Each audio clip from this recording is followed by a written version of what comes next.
Boa tarde.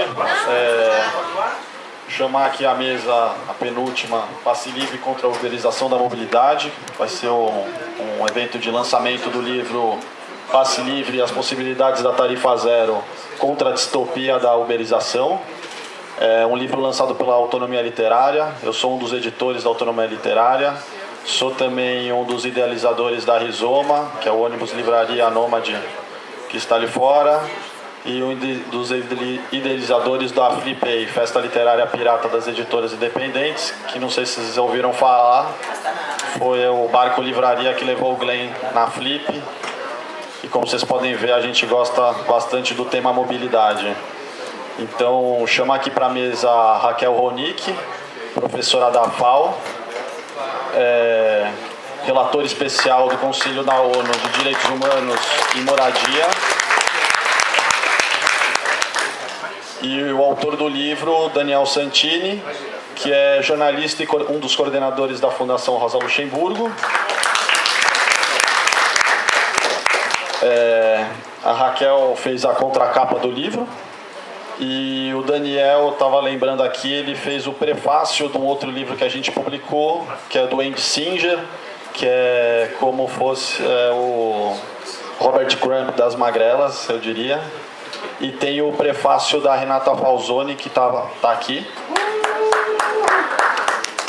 E antes de começar, passar a palavra para o Daniel, gostaria de parabenizar o IDEC, a Fundação Rosa Luxemburgo, por esse seminário. E eu fico pensando que se a gente não tivesse feito e criado esse consenso sobre tarifa zero antes, ou em 2008, quando o Kaká começou a trabalhar essa questão, que condições a esquerda estaria hoje caso tivesse essa pauta e um consenso entre a gente. Então, vou passar a palavra para o Daniel Santini, vai ter 15 minutos para fazer a apresentação do livro. Depois a Raquel vai comentar um pouco a obra em mais 15 minutos. Depois a gente abre meia hora para debate. Boa tarde a todas e todos. Primeiro dizer que para mim é um tanto emocionante estar aqui. E estar aqui logo depois de tantas falas. O livro é um trabalho que acho que traz muito do que foi discutido no seminário. Em vez de se concretizando com pessoas falando algumas coisas que estão no livro, eu tinha já entrevistado, feito conversas com boa parte dos participantes, tentado entender e pesquisar e conhecer um pouco mais. E agora ver isso se concretizando, para mim, dá uma emoção especial. Assim, é um trabalho que eu venho desenvolvendo há algum tempo, que surgiu em Tallinn, quando eu fui convidado para fazer uma apresentação sobre passe livre, políticas de passe livre no Brasil. E a partir daí uma série de contatos se deram, a aproximação com o IDEC, o evento nasceu, a gente começou a imaginar o evento. Seria sensacional ter movimentos sociais junto com gestores públicos de diferentes frentes políticas, junto com a academia. E aí uma série de coincidências, a gente é muito feliz com a aproximação com o CDG da UF, que é o Centro de Estudos Globais sobre Desigualdade, que são muitas afinidades. A apresentação, eu vou ir direto para o ponto, Arthur. Eu vou ir direto para o ponto, eu vou defender duas teses centrais. A primeira delas é essa, a oposição entre transporte coletivo e transporte individual. Muito já foi dito aqui, muito já foi falado. Consegue tocar? Muito já foi dito, muito já foi falado nos últimos dias, eu não vou nem prolongar muito, mas a gente está falando de dois modelos totalmente distintos. Tá? E eu vou fazer uma crítica à cidade dos automóveis, o que ficou conhecido como Apocalipse Motorizado. Apocalipse Motorizado é o nome de um livro, primeiro, e depois foi o nome de um blog, onde se fazia uma crítica muito intensa durante a década de 2000 e acho que 2010, da sociedade do automóvel. A gente tem aí algumas perspectivas, eu vou citar alguns números, e isso dialoga com um pouco do que o Carlos apresentou. A gente tem a evolução populacional de 1998, de 169 milhões de pessoas para 208 milhões de pessoas no Brasil. E aquela política de incentivo à compra de carros e de redução de aumento do preço da tarifa, aumento do transporte coletivo, tem resultados muito claros. A gente tinha 17 milhões de carros em 1998 e 2,5 milhões de motos. A gente pulou para 99 milhões de carros e 22 milhões de motos. Isso significa que se a gente tinha um carro para praticamente cada 10 pessoas lá atrás, há 20 anos, hoje a gente tem um carro para 3,8. E eu lembro da fala do Paulo Eduardo Gomes ontem, que ele mencionou, acho que um carro por pessoa em Niterói, ou 1,2 carro por pessoa, não estou lembrado o número. Quanto? 1,24. Obrigado, Caribé. Próximo slide. A gente consegue ver a poluição. Essa é uma vista de perto de onde eu moro, Praça do Pôr do Sol. Isso é assustador. Quando você começa a ver o ar que você está respirando, isso é um momento de emergência que a gente ignora. A gente não faz nada quando os índices de poluição atingem níveis muito altos. Tá? A gente, pelo contrário, aí dialoga muito com o que o Carlos Henrique apresentou. Desde 2007, a gente tem políticas de incentivo ao consumo de automóveis, à compra de automóveis. Desde 2007, o Brasil produz pelo menos 2 milhões de veículos por ano. Em 2012, quando foi um recorde, teve um pico de 3,8 milhões de veículos. Tá? Em 2008, foram 2,8 milhões de veículos novos, dos quais 2,3 milhões de carros e 28 mil ônibus. Isso diz muito sobre o mundo que a gente está construindo. O lado humano não pode ser ignorado e é fundamental. A gente está falando de políticas que colocam a vida em risco. A gente está falando de políticas que matam. Isso é uma coisa que acontece de maneira muito clara, é muito evidente. Qualquer pessoa que trabalha com dados sabe que se você escolher um modelo e não o outro, você vai ter mais gente morta. Os números que a gente tem, morreram 786 milhões de pessoas de 96 a 2016. Isso com base nos dados do DataSUS. Se você olhar os dados do Sistema de Seguros, DPVAT, os números são maiores. E é sintomático que a gente saiba exatamente quantos carros são produzidos, mas não sabe quantas pessoas morreram. Os números não batem. A gente tem dois números diferentes e os dois números são assustadoramente altos. Em 2016, o último dado atualizado do SUS, foram 38 mil mortes. É muita coisa. A gente tem muita coisa. Eu queria chamar a atenção quando eu falo que é uma questão de escolhas políticas. Em São Paulo, que é a realidade que eu acompanho mais de perto, a gente teve em 2017 uma apresentação de uma plataforma de mudança depois da redução da velocidade, do limite de velocidade na cidade. A gente teve em 2016 na campanha uma grande proposta que era Acelera São Paulo. A gente tinha todos os dados mostrando que o número de mortes no trânsito caiu e uma série de motoristas muito frustrados em ter que dirigir a 30 e não 50 km por hora ou a 50 e não 70, sendo que esses 5 minutos de diferença, e eu tenho uma tese que na verdade se ir mais devagar diminui o efeito breca acelera, e isso melhora a fluidez na média, existem alguns estudos nesse sentido. Mas essa frustração do cara não poder acelerar, ela levou a uma emoção que a proposta de Acelera São Paulo, a gente não pode viver devagar, ganhou. E a gente teve um prefeito eleito que a primeira medida uma das primeiras medidas foi em 25 de janeiro de 2017, no aniversário de São Paulo, que é bastante simbólico, ele aumentou de novo o número da velocidade nas marginais. As marginais, para quem não conhece São Paulo, são as duas pistas expressas que margeiam o Rio Pinheiros e o Tietê. São as pistas onde mais gente morre em São Paulo no trânsito. A gente tem aí, em 2018, foram 245 ocorrências na Marginal Pinheiros, 22 mortes e 297 feridos. É muita coisa. É muita coisa. Um ano tem 365 dias, 245 ocorrências, façam a média. Tá? A gente está falando de ocorrências muito frequentes. Na Marginal Tietê foram 224 registros, 14 mortes, 250 feridos. Esse cara é um comunista, ele está inventando dados, ele está citando... Esse é o relatório oficial da prefeitura, da Companhia de Engenharia de Tráfego. Esses números são daí. A gente tem a evolução do número de mortes. Em 2014, eram 28 na Marginal Pinheiros e 37 na Tietê. Esse número foi caindo. E isso é muito concreto. 17, 11, 26, 14. Aí em 2017, a gente tem a mudança de novo. E o que acontece? Automaticamente, os números voltam a subir. A gente teve 14 na Marginal Pinheiros em 2017, 2018 na Marginal Pinheiros em 2018, 20 mortes. E na Tietê a mesma coisa, voltou a subir com uma pequena queda em 2018, mas que a gente entende que não vai se manter. Esse mesmo prefeito que eu mencionei, ele anunciou um programa quando ele viu que a coisa estava ficando muito feia, chamado Marginal Segura. Que seria irônico se não fosse trágico, mas consistia em uma série de carros. O trabalho de marketing foi muito bem feito, carros novos, decorados, e a proposta de toda vez que tem uma ocorrência, chegar um carro novo para liberar a pista muito rapidamente e fazer um atendimento. Mas a velocidade continuou alta e as pessoas continuaram morrendo.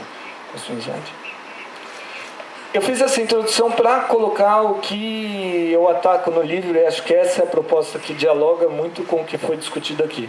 Eu vou criticar a uberização da mobilidade. Eu acho que a gente está enfrentando uma mudança muito rápida e de um jeito muito concreto. O livro tem um começo, tem um título que fala as possibilidades da tarifa zero contra a distopia da uberização. Um título, distopia foi uma colaboração do Cauê, ele colocou essa palavra, e eu fui atrás de olhar a definição da distopia, porque eu acho que vai bem. Lugar ou estado imaginário em que se vive em condições de extrema opressão, desespero ou privação, anti-utopia. Qualquer representação ou descrição de uma grande organização social futura, caracterizada por condições de vida insuportáveis, com o objetivo de criticar tendências da sociedade atual ou parodiar utopias alertando para os seus perigos.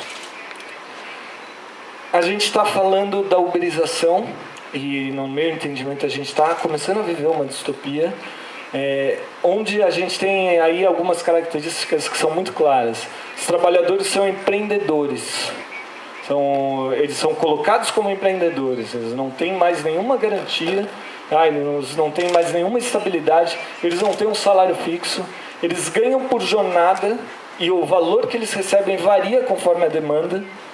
Eles não têm férias e 13º. Esse varia conforme a demanda, tem um elemento especialmente sinistro, que é um fenômeno conhecido como gamificação. Não sei se vocês já ouviram falar, é uma estratégia que, por exemplo, empresas de moto entrega, o cara que vai entregar e ele consegue fazer 10 entregas em 1 hora, em vez de ele ganhar R$2, ele vai ganhar 3. Então ele vai correr. Ele vai correr, e ele vai correr, e ele vai tentar fazer isso. E ele vai se empolgar, porque é um jogo. Você transforma a lógica do videogame, de prêmios e afins, numa coisa de vida, onde a gente, de novo, eu vou insistir nesse ponto porque ele é importante, a gente está falando de vidas humanas que se perdem. As empresas ganham por volume. A Uber, pelo que eles anunciam, e a gente não tem absolutamente nenhum controle social sobre os dados, a gente não tem nenhuma forma de saber se isso é verdade, mas pelo que eles anunciam, ela afirma ter feito 1 bilhão de viagens no início da operação em 2014 a fevereiro de 2018. Esse é o tempo que a Uber opera no Brasil. Eu consegui atualizar até fevereiro esse levantamento. São 500 mil motoristas parceiros. Esse parceiro está entre aspas, dialoga com empreendedores. A empresa defende que não são empregados dela, apesar deles terem todo o trabalho gerido e gerenciado pela empresa.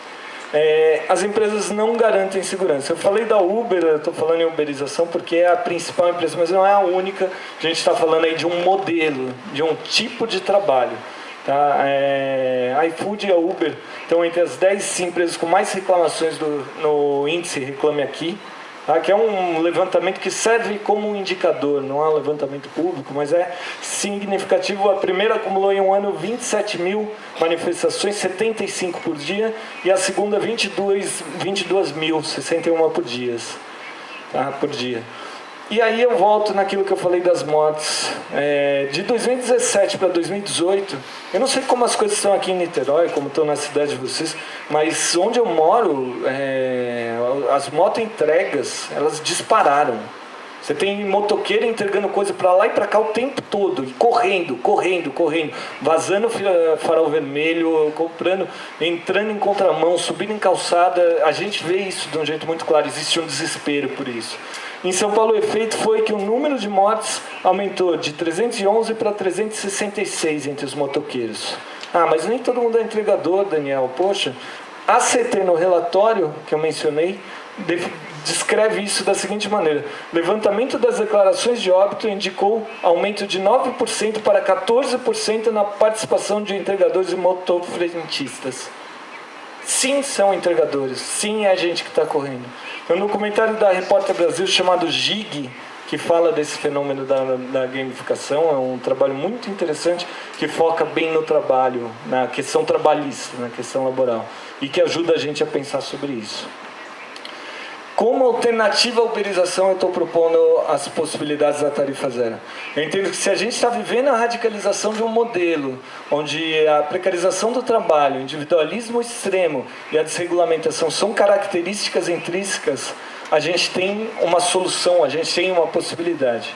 E aí a tarifa zero, entendendo aí, é o segundo ponto. Se eu ressaltei primeiro o transporte individual contra o transporte coletivo, o meu segundo ponto que eu gostaria de destacar e sobre o qual o livro inteiro gira ao redor é esse. A gente precisa decidir se a gente entende transporte como direito ou transporte como serviço. Se a gente entender transporte como direito, como está escrito em cada ônibus de São Paulo, na lateral, transporte é um direito do cidadão, um dever do Estado. Se a gente entender o transporte como direito, não faz sentido falar em vender o transporte, em mercantilizar o transporte. Aí a gente tem base legal para falar isso, eu não estou falando da minha cabeça. Isso é importante.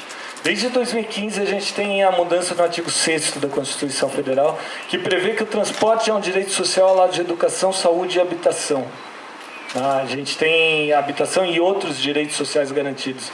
Foi uma medida que a deputada Luísa Erundina aprovou, a pressão do que aconteceu em 2013 ajudou a aprovar, e agora a gente precisa brigar para regulamentar. A regulamentação do artigo 6º da Constituição Federal pode ser um caminho para a gente traçar bases sobre como se financia. Tentar criar bases legais federais para garantir financiamento para a tarifa zero. O artigo 230 da Constituição Federal e o artigo 39 do Estatuto do Idoso garantem passe livre para quem tem mais de 65 anos. Eu mencionei a experiência de Tallinn, e para mim isso é banal, como deve ser para vocês. É óbvio que alguém que trabalhou para a sociedade, estudou e viveu a sociedade a vida inteira contribuindo para o Brasil, tem que ter direito a transporte gratuito. Mas na Europa isso não é óbvio. Eu vi algumas sobrancelhas levantando, assim, e me caiu uma ficha de que a gente tem sim um baita direito conquistado, que a gente tem que lutar por isso, que a gente tem que defender a manutenção. A Política Nacional de Mobilidade Urbana também prevê aí uma base que é a modicidade e prioridade dos modos de transporte não motorizados sobre os motorizados, dos serviços de transporte público coletivo sobre o transporte motorizado individual. De novo, tudo que eu estou defendendo aqui está na lei. A gente tem base legal para isso. A gente tem, aí eu tenho um levantamento, eu queria falar para o nosso pesquisador que acabou de fazer a apresentação, Klebowski, que a gente tem um levantamento mais recente sobre as cidades com passe livre no Brasil. Tá? Depois posso compartilhar, esse levantamento foi feito com a ajuda de duas colegas da Fundação, Stephan Lift e a Mariana Butter, que ajudaram a contatar uma série de municípios. A gente contatou todos aqueles municípios que estavam na sua lista e mais alguns sobre os quais a gente tinha notícia, e esses são os municípios que estão listados. No livro isso está indicado, está detalhado, é um levantamento um pouco mais atualizado, mas que tenta fazer um recorte de como está em São Paulo. Maricá segue sendo a experiência principal, o livro tem um capítulo inteiro sobre Maricá, o livro tem um capítulo inteiro sobre a história do passe livre em São Paulo, que é um pouco do que o Lúcio compartilhou ontem. E a gente tenta pensar um pouco sobre como a coisa está no Brasil. Tá? Os impactos positivos de se adotar políticas públicas de passe livre, eu acho que eu não preciso discorrer muito sobre isso, porque a gente vem falando sobre isso nos últimos dias. Mas, evidentemente, a gente tem menos poluição, o transporte público ele é mais eficiente que o transporte motorizado individual. Como assim? O ônibus solta mais fumaça? Não, a gente ir 50 pessoas de ônibus até o Rio e 50 pessoas, cada uma com o seu carro, a gente vai ter muito menos fumaça. Se alguém tem alguma dificuldade em entender essa parte, é bom ressaltar. A gente tem menos trânsito pelo mesmo motivo, que 50 pessoas no ônibus e 50 pessoas no seu carro ocupam mais espaço, e a gente tem menos carros na rua. É um benefício mesmo para quem não usa o sistema, o que é uma base para se argumentar a favor da tarifa zero. Eu estou quase terminando. Como financiar, eu fico desconfortável de falar depois do Carlos Henrique sobre como financiar, depois da apresentação do Calabria. Acho que eu não tenho muito mais a falar, mas eu procurei organizar no livro um material, e eu cito o material, que é um dos melhores estudos sobre o assunto, que é o estudo do IPEA, que o Carlos Henrique publicou, acho que em 2006... 14. É um estudo muito bom onde ele lista várias possibilidades. Não vou detalhar uma a uma, tá? Eu vou só apontar uma que quando a gente fez um encontro no Fórum Social Mundial, que a Judite, o Lúcio, o Daniel Caribé participaram debatendo, gerou uma boa polêmica. A gente tinha lá o Andy Singer, que é o autor desse outro livro que o Cauê mencionou, e ele e o Lúcio debateram muito sobre o pedágio urbano. É um debate interessantíssimo, daria para fazer uma mesa inteira só por isso. Eu não vou nem entrar, no livro está um pouco desenvolvida essa ideia, mas é um bom debate também sobre a teoria, o Andy Singer totalmente favorável, e a prática, o Lúcio apontando que isso implicaria em redução do direito à cidade no médio prazo, no prazo imediato. Então não faria sentido. Depois, se você quiser comentar em cima, por favor. Esse é o Andy Singer, que eu acabei de mencionar.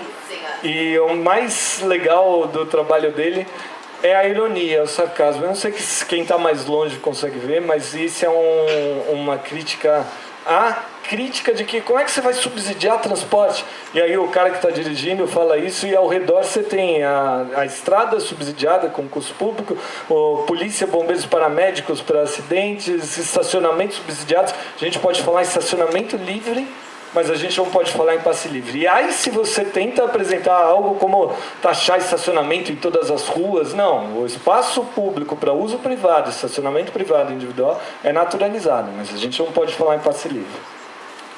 E aí eu vou terminar com uma questão que o diretor do escritório de Bruxelas, quando ele esteve no Brasil a última vez, a gente estava conversando sobre o livro, sobre a produção, e ele falou para mim uma coisa, ele falou, olha, eu sou muito simpático a isso, principalmente valorizar o transporte público, mas eu não sei se faz sentido falar em passe livre, porque as pessoas não dão valor porque é de graça.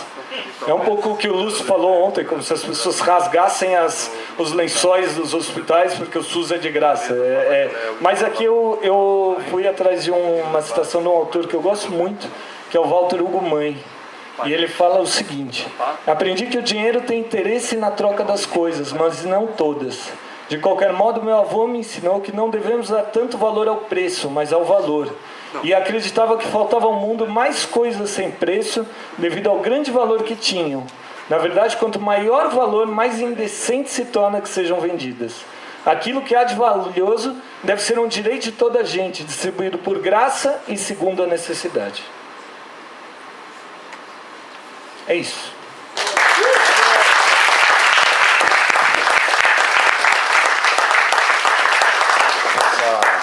Passar a fala para a Raquel, mas antes fazer uma errata e um merchan. Ela foi consultora, relatora da ONU entre 2008 e 2014, e o merchan é que, se ainda estiver no ônibus vendendo, o último lançamento, o livro dela, A Guerra nos Lugares, que acaba de ser também traduzido em inglês na Verso Books, que é a maior editora independente de esquerda que tem no mundo. Então, se estiver no busão, vale a pena comprar e pegar um autógrafo. Bom, boa tarde a todas, a todos. Eu queria primeiro agradecer esse convite, vim aqui aprender, ouvir, e muito importante a retomada dessa pauta nesse momento, né?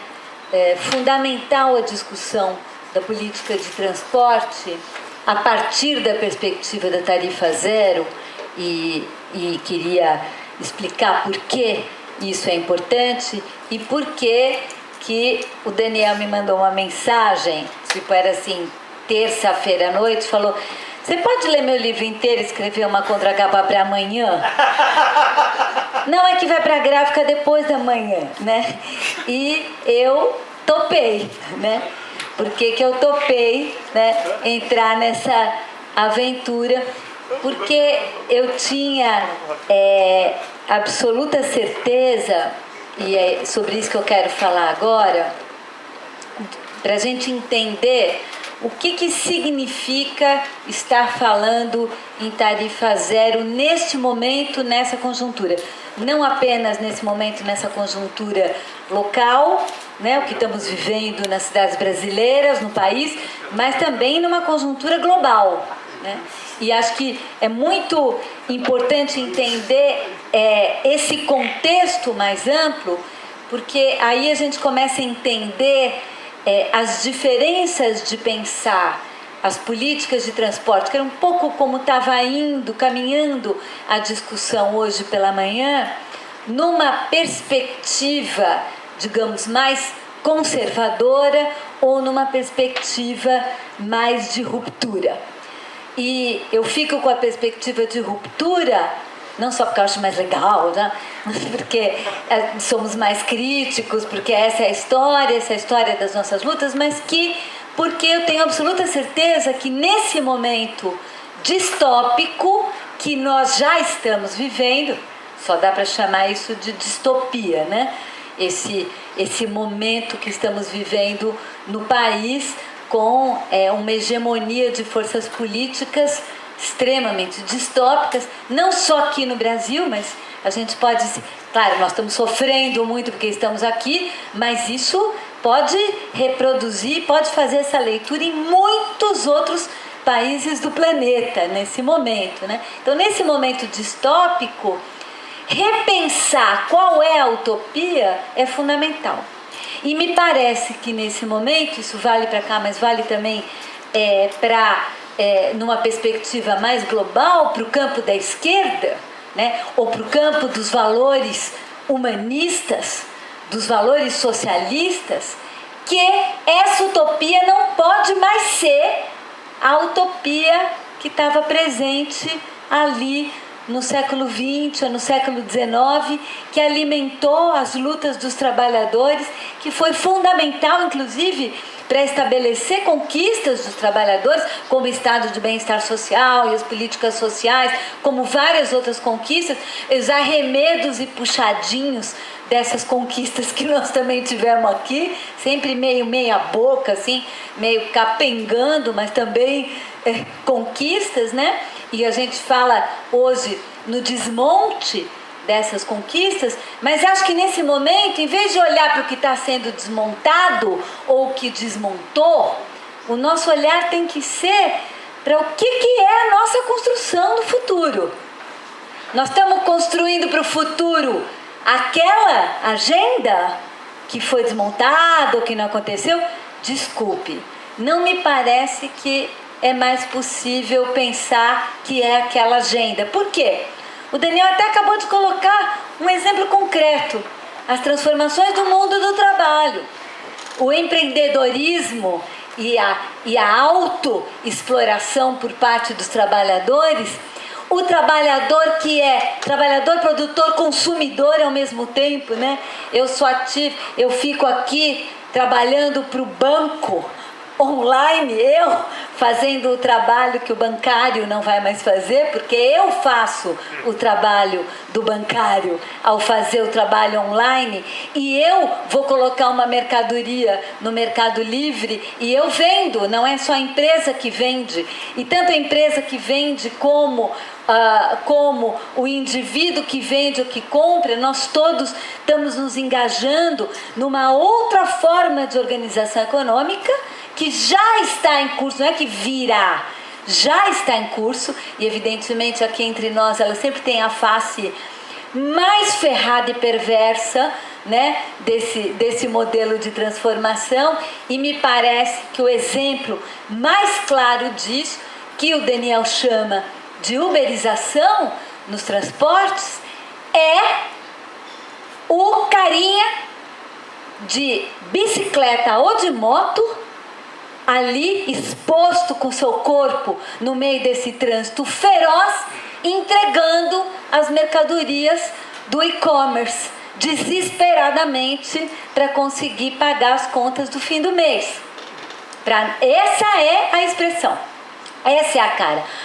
Então, isso, claro, dentro do nosso contexto da marca do trabalho informal, da marca da exclusão, enfim, nós temos todos esses elementos que fazem parte disso. Mas o que eu estou querendo dizer é que a nossa resposta tem que ser para este contexto. Não para aquele contexto do trabalhador, o capitalista, que ficava concentrado lá na fábrica, que saía todo dia de manhã, pegava o transporte, ia para a fábrica e voltava. Cadê isso? Não tem mais isso. Não terá mais isso. Se tem ou terá, é residual do ponto de vista dos grandes, dos macro processos de transformação. Isso quer dizer que a mais-valia acabou? Nananana. A mais-valia se transmutou. E tem uma autoexploração de mais-valia. Quando nos sistemas de transporte, que quando são privatizados, o que é a maior mercadoria que a gente descobriu, por exemplo, quando quis privatizar o bilhete único, eu falei, gente, mas que raio de empresa vai querer pegar o sistema do bilhete único, né? Que é um serviço de comprar um cartão, vender o cartão. Eu falei, gente, esse negócio não pode ser muito lucrativo para a empresa. Não é isso. Qual que é o lucrativo? São os dados. São os dados sobre a mobilidade das pessoas. Essa é a mina de ouro. A mina de ouro é a gestão das informações sobre os fluxos. E quem produz as informações sobre os fluxos? Nós, o tempo todo. E essas informações são roubadas por empresas de Big Data que fazem toda a gestão desses dados e que oferecem para as empresas, e é por isso que a gente recebe, vocês devem receber também, eu fico possessa cada vez que eu fui procurar, sei lá, tive a péssima ideia de procurar um sapato na internet, até o fim da vida eu vou ficar recebendo, né, propaganda de sapato no meu celular, nunca mais vou parar de receber propaganda de sapato porque eu procurei um sapato. Então, qual é a mágica disso?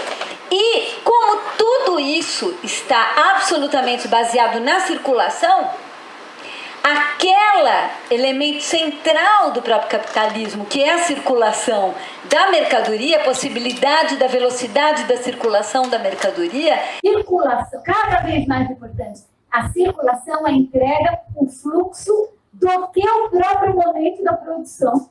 O próprio momento, o espaço, a territorialidade da produção, ela está ficando quase desmaterializada. Não estou pirando. Mas se a gente for pensar tendencialmente, é isso que está acontecendo. Então, por que eu estou colocando essas questões aqui sobre a mesa? Porque me parece que a proposta da tarifa zero, que eu denominaria dentro desse contexto de livre circulação e transporte na cidade, transporte e circulação livre. Livre quer dizer liberado do quê?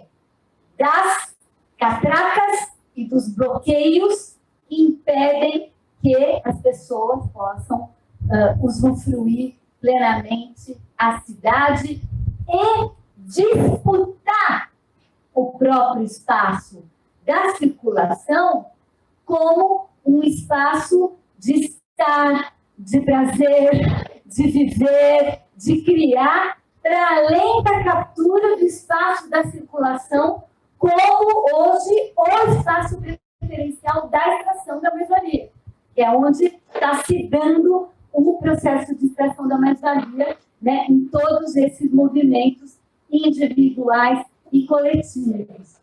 Então, o que é essa livre circulação, esse transporte livre? Me parece que a tarifa é, sem dúvida, um elemento essencial. Se há um tripé nessa discussão da circulação livre, né, absolutamente livre, eu vejo esse tripé composto, pela tarifa, que é um grande bloqueio que impede isso, e define os fluxos. Na medida que você tem tarifa, você define quem pode ir aonde e como, de acordo com a renda e de acordo com as distâncias, né? E o exílio nas periferias, né? É uma questão absolutamente concreta, e as linhas de ônibus que existem ou inexistem para levar do morro à praia também são muito claras disso. E a segunda dimensão, que a gente também não pode esquecer, que apareceu evidentemente nesse debate, é a dimensão da própria infraestrutura de circulação. Quer dizer, é o debate que o Daniel está colocando aqui, que já foi bastante colocado nas demais mesas.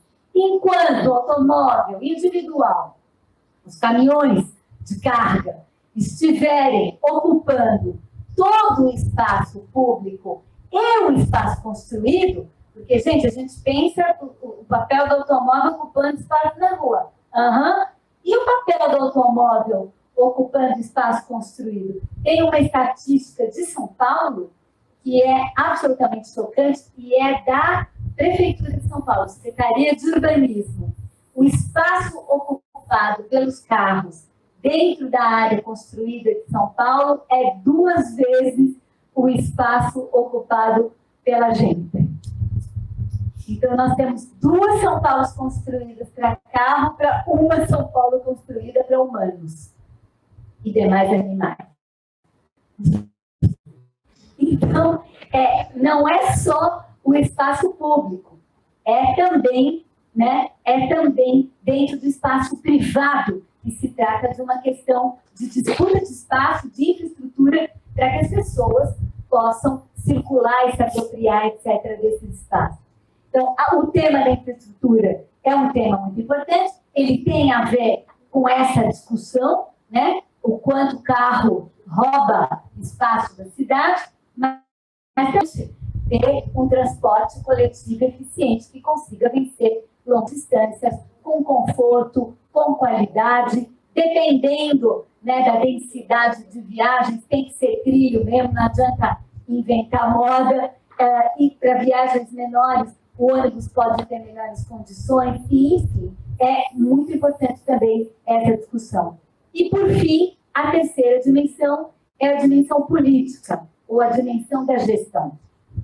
Foi colocado aqui, e na fala do ex-prefeito de Maricá, isso ficou bastante evidente, que as cidades hoje, no Brasil, historicamente, são governadas por concessionários de ônibus, construtoras, empreiteiros de obra pública, empreiteiros de lixo e, nas cidades um pouco menores, também loteadores.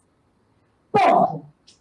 Esses são os setores que mandam na cidade. E aí pode chamar partido que quiser, gestão que quiser. São esses os setores que financiam as eleições das câmaras municipais, têm uma enorme incidência sobre isso, e estão absolutamente incrustados dentro da própria estrutura do Estado, da estrutura de gestão, e é bastante complexo, né, para dizer o mínimo, enfrentar esses interesses, e isso é alguma coisa que, com raríssimas exceções, indeterminadas conseguimos fazer. E sem fazer isso, porque qual que é a implicação desses setores terem hegemonia? Então primeiro, os 95% da grana que vai direto, sem escala, do fundo público para o bolso dos empresários, esse é o grosso. É esse aí que está faltando. Muito mais do que, eventualmente, aquele que foi parar no bolso, que, evidentemente, deve ser condenado eticamente, etc. Mas cuidado com a cortina de fumaça, porque deixamos intocado a ideia e a privatização, as PPPs, etc., elas são simplesmente passar direto para eles sem a intermediação dos 5%. Nada mais do que isso. Então, nós temos que tomar muito cuidado, porque essa é a primeira. E a segunda na relação perversa entre a política, o modelo político eleitoral e esses empresários, esses setores econômicos ligados, principalmente às empresas de ônibus e essas demais que eu já falei aqui, nessa relação entre eles, também um outro elemento que eu acho que é muito importante é que, além delas dominarem, ter oligopólio, serem caciques, definir preço, esconde a planilha, sai muito caro, enfim, tudo isso que a gente já falou, que já sabe aqui, elas sujeitam o processo decisório sobre o que vai ser feito na cidade a seus interesses.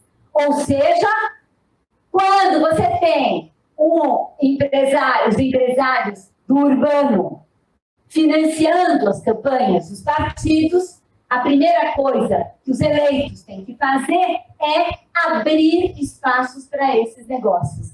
E, portanto, as políticas que eles implementarão serão as políticas que abrirão espaço para esses negócios, e não as políticas que precisam ser feitas. As políticas que são necessárias ou que os cidadãos querem.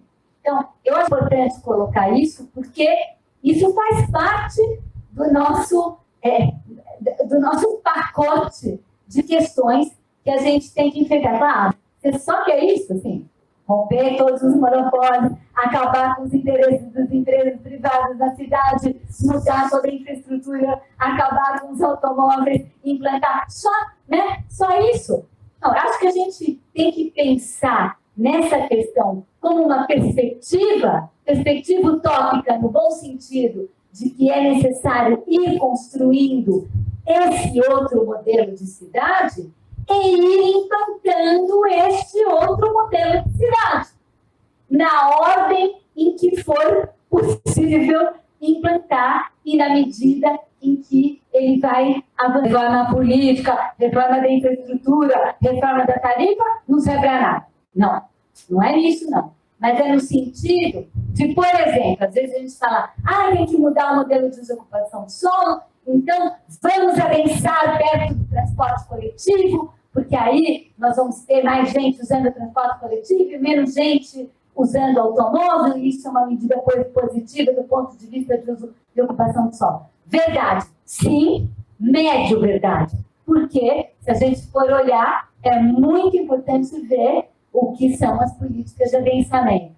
Em todas as cidades que eu conheço, essas políticas de adensamento, na verdade, são adensamento construtivo, gentrificação e expulsão dos maiores usuários de transporte coletivo. Então, E eu também, quando começa uma política a ser disseminada pelo Banco Mundial, BID, etc., você já tem que começar a se contar. E aí tem coisa.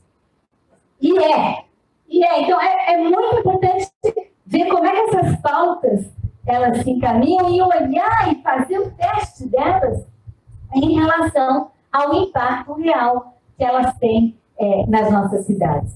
Eu termino com isso nessa conjuntura atual, no embate entre o estatal e o privado. Né?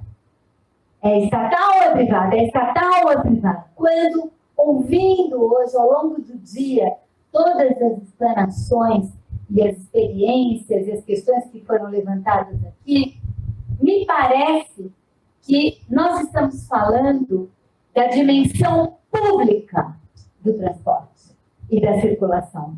A dimensão pública não é sinônimo de estatal.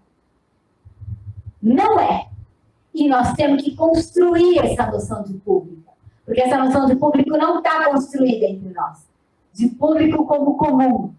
De público como propriedade coletiva dos cidadãos e não propriedade privada do governo, ou de governos, ou de partidos.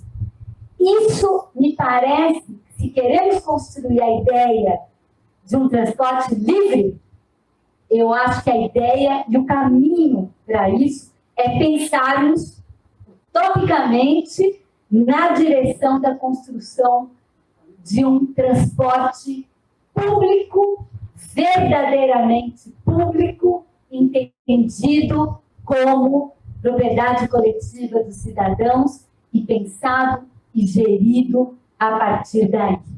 Me parece que esse é um caminho, do ponto de vista político, muito importante para escapar desse debate do estatal versus o privado. Isso aí, gente, é debate do século XX. Nós já temos que fazer agora o debate do século XXI. Obrigada.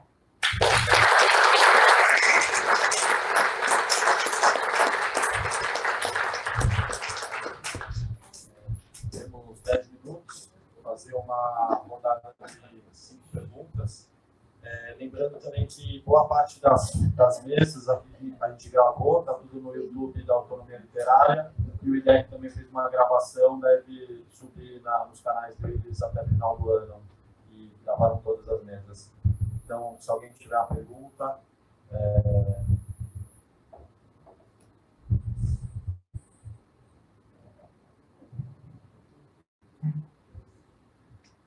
Boa tarde mais uma vez. Boa tarde mais uma vez. Parabéns para a mesa. Sou Marcos Ramalho, deficiente visual. Tá? E só enfatizar que a luta pela tarifa zero é a nossa luta pela gratuidade, né? Enquanto pessoa com deficiência, e que o transporte público tem que ter conforto e ser viável para todos. Né? Acho muito interessante essa palestra. Tá? Em maio, fizemos o governador Renatinho, do pessoal que também é deficiente, né, e anda de ônibus. Ele organizou um debate, uma audiência pública sobre isso, acessibilidade, gratuidade, transporte público e suas consequências negativas para a pessoa com deficiência. Né? Eu, em dado momento, eu fiz a fase, pedi assim, a autonomia às pessoas que praticassem a desobediência civil, ou seja, que, caso fossem barrados, a gente pudesse pular essa catraca. Alguém comentou aqui na mesa sobre isso, alguém pulou a catraca. Eu soube que aqui, alguns alunos da UFRGS já estão fazendo isso, entendeu? Pulando a catraca, ou seja, eu estou obedecendo essa aberração. Tá? E para concluir, dizer o seguinte, dia 27 de outubro, às 5 horas da tarde, em frente ao terminal Valvolar, setembro, 27 de setembro, às 5 horas da tarde, vai acontecer um ato público em repúdio a essas práticas covardes, fascistas e criminosas das empresas de ônibus de Niterói e a falta de fiscalização da prefeitura. Obrigado.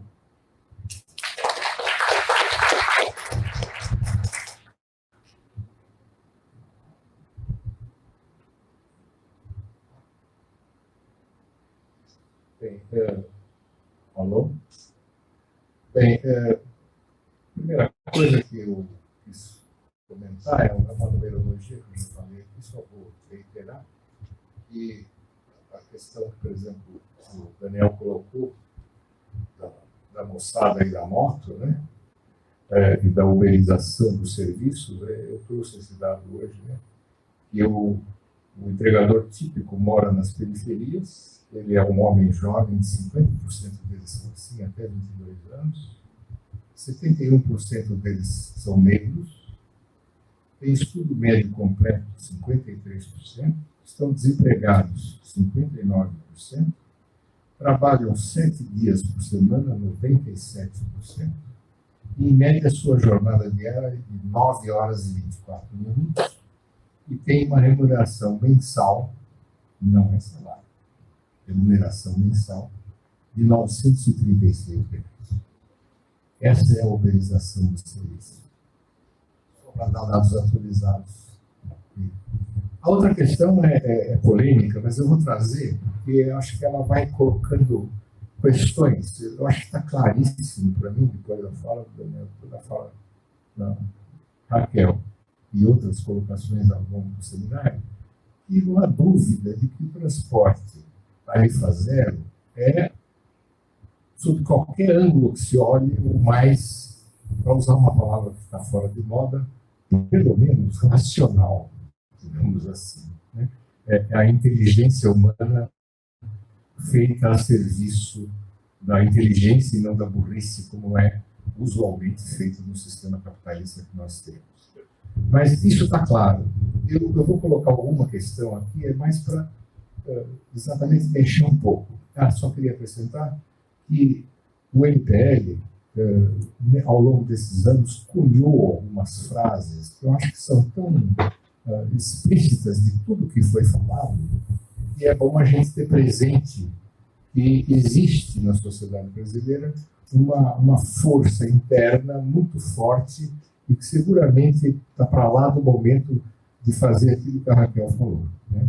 Porque nós vivemos uma esquerda conservadora, né? Aí uma esquerda que quer conservar tudo que está perdendo, né? E uma direita revolucionária, que quer revolucionar tudo. Quer dizer, realmente, ou a gente faz alguma coisa revolucionária nós, ou então a gente acaba sendo nós os conservadores. Nós, supondo que aqui existe uma razoável maioria chamada de esquerda.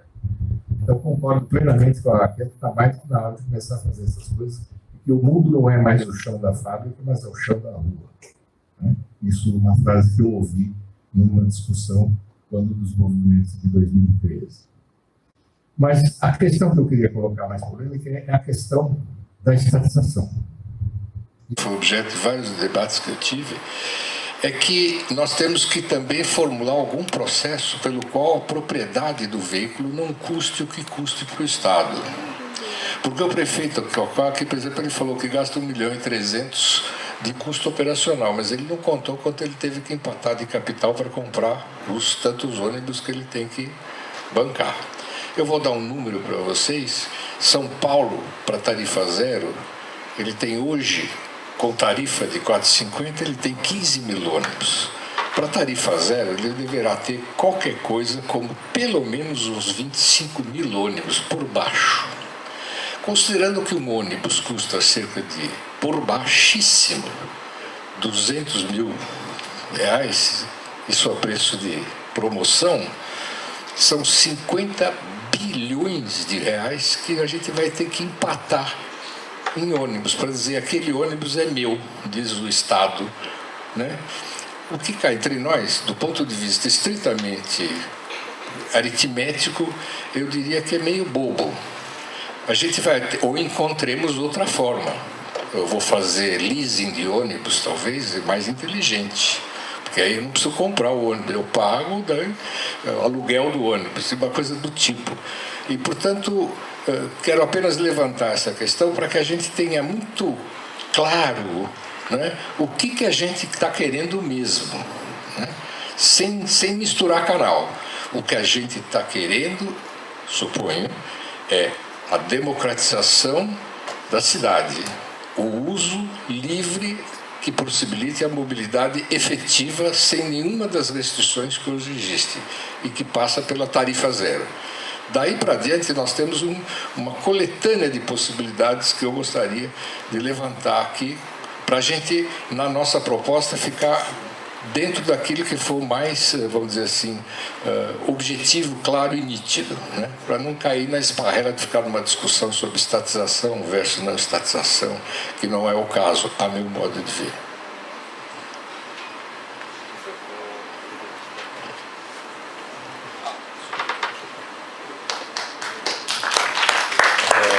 A mesa acho que pode fazer já as respostas, porque também está bem em cima para a próxima mesa, tá bom?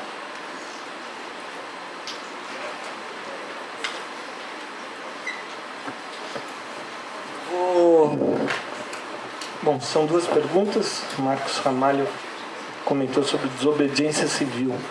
Marcos, tem uma sintonia boa aí, porque você fala em pular catraca, e na capa do livro que eu vou te descrever, tá? A gente tem uma imagem com uma série de figuras, e uma delas, que é a imagem em destaque, é um homenzinho pulando uma catraca.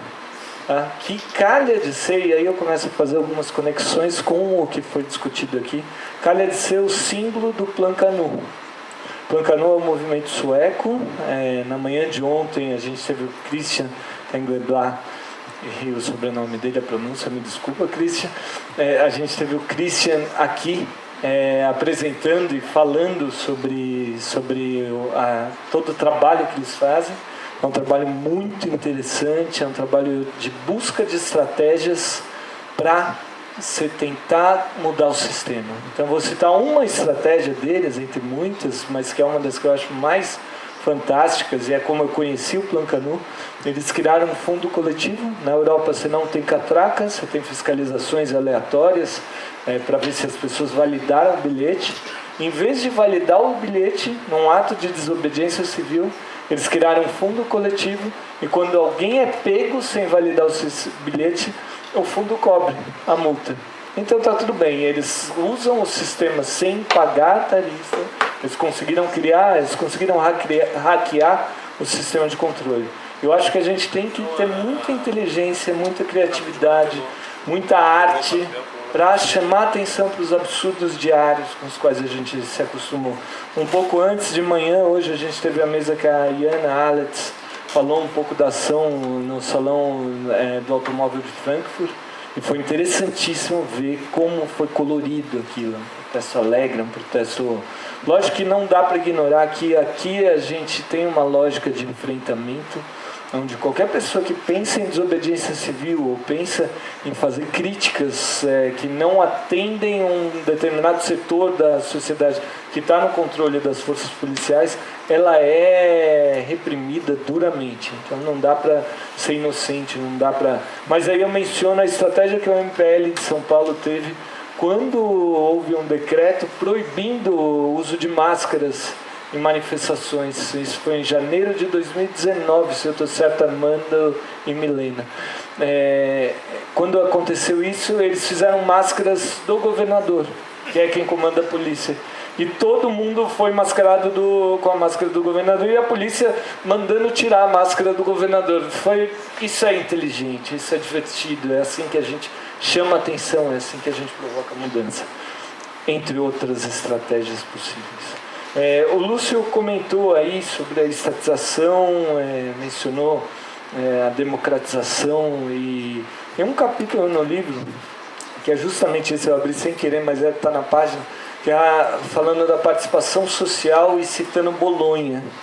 Bolonha é um caso interessante, porque houve é um caso interessante pela sua história. Tem um livro chamado Red Bolonha, Bolonha Vermelha, que conta como, com participação social, foram instituídas uma série de mudanças. Isso faz mais de 40, 50 anos, mas foram instituídas uma série de mudanças. O passe livre, durante um pequeno período, foi instituído, mas entre outras iniciativas eles tiraram os carros do centro histórico. Eles criaram zonas livres de carro, o que salvou o patrimônio histórico que estava sendo deteriorado pela poluição, pelo trânsito de automóveis. E a maneira como eles fizeram isso foi relatada por esses dois jornalistas. Existe aí uma participação social muito grande nas decisões. Foram formados conselhos, esses conselhos não eram só consultivos, eles eram deliberativos também. A população participou, e participando a população se envolveu. Participando, a população passou a defender o que foi instituído.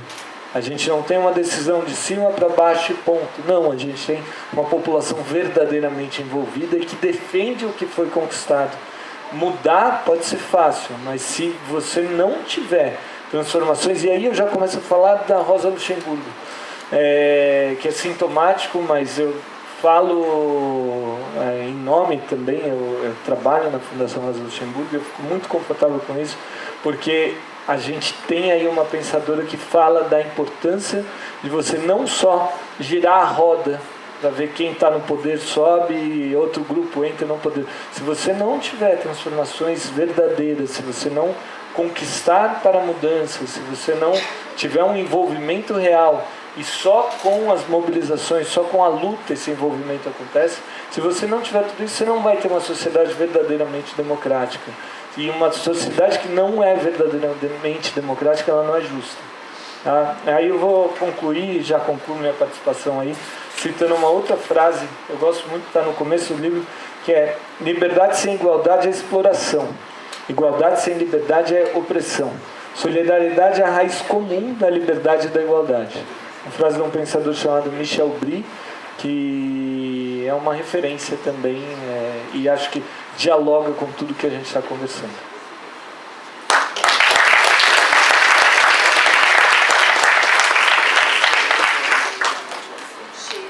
Bem,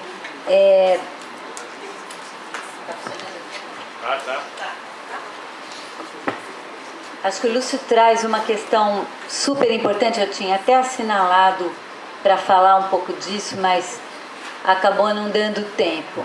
Eu acho que um dos elementos centrais para a gente repensar qual é a nossa utopia, para onde nós vamos em termos de futuro, é o tema da propriedade.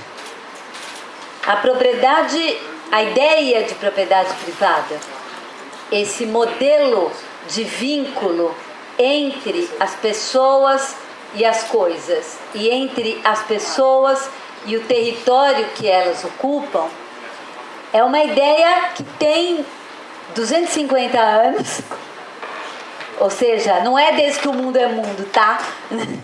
Tem 250 anos, ganhou hegemonia na sociedade e se constitui como um dos pilares mesmo, né, do modelo liberal, quer dizer, a ideia de uma sociedade de homens livres proprietários, onde a propriedade, a relação de propriedade é um elemento fundamental, é um elemento central.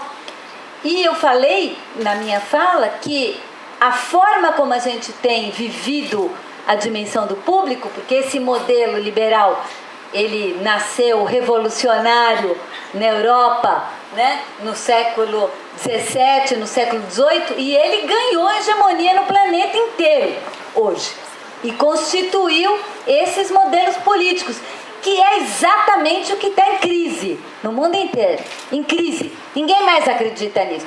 Vai em algum país que alguém está acreditando no modelo de gestão da República Democrática, já que agora temos democracias em tese no mundo inteiro. Então, isso está em crise, claramente em crise, e um dos fundamentos dessa crise é justamente o fato de que para este modelo só existe um tipo de relação, que é a relação de propriedade. Todas as demais relações, ou elas são frágeis, ou elas são inexistentes, ou elas são ambíguas. E nós, por exemplo, que vivemos no Brasil, e acho que eu vindo da moradia, para mim é muito fácil falar disso, né? É uma loucura. Nós somos um país de poceiros e poceiras, é a maioria absoluta de poceiros e poceiras. No entanto, a posse é criminalizada.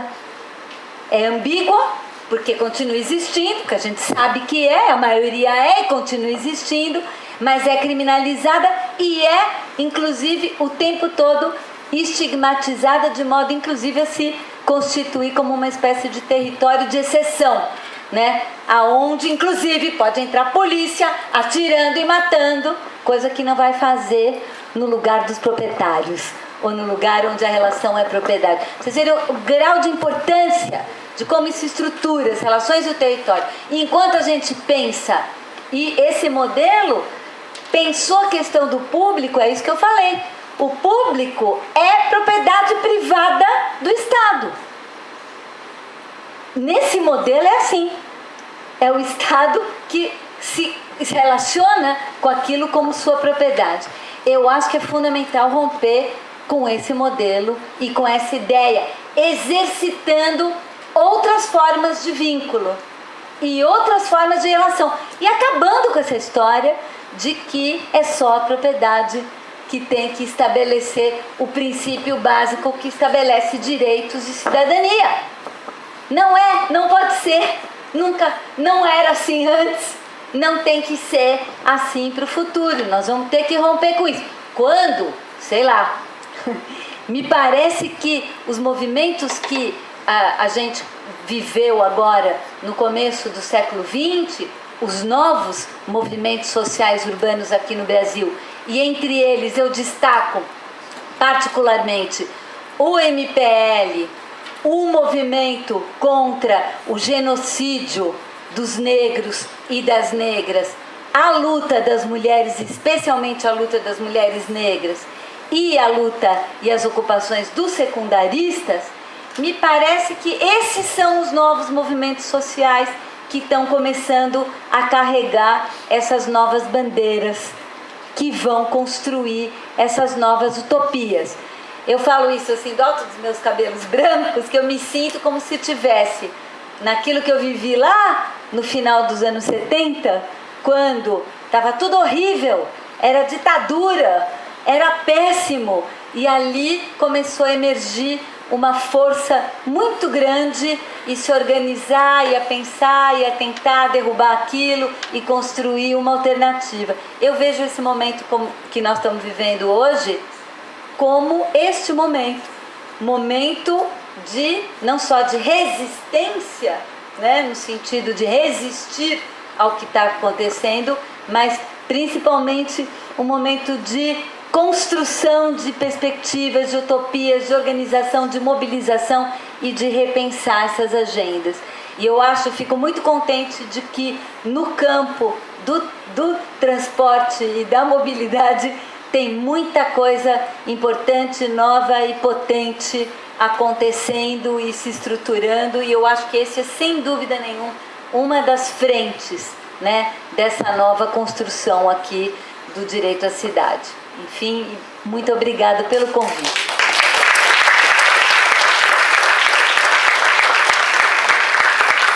A próxima mesa vai começar agora na sequência, então já chamar a Kelly Fernandes aqui para começar a mediação, que estamos com o horário um pouco apertado.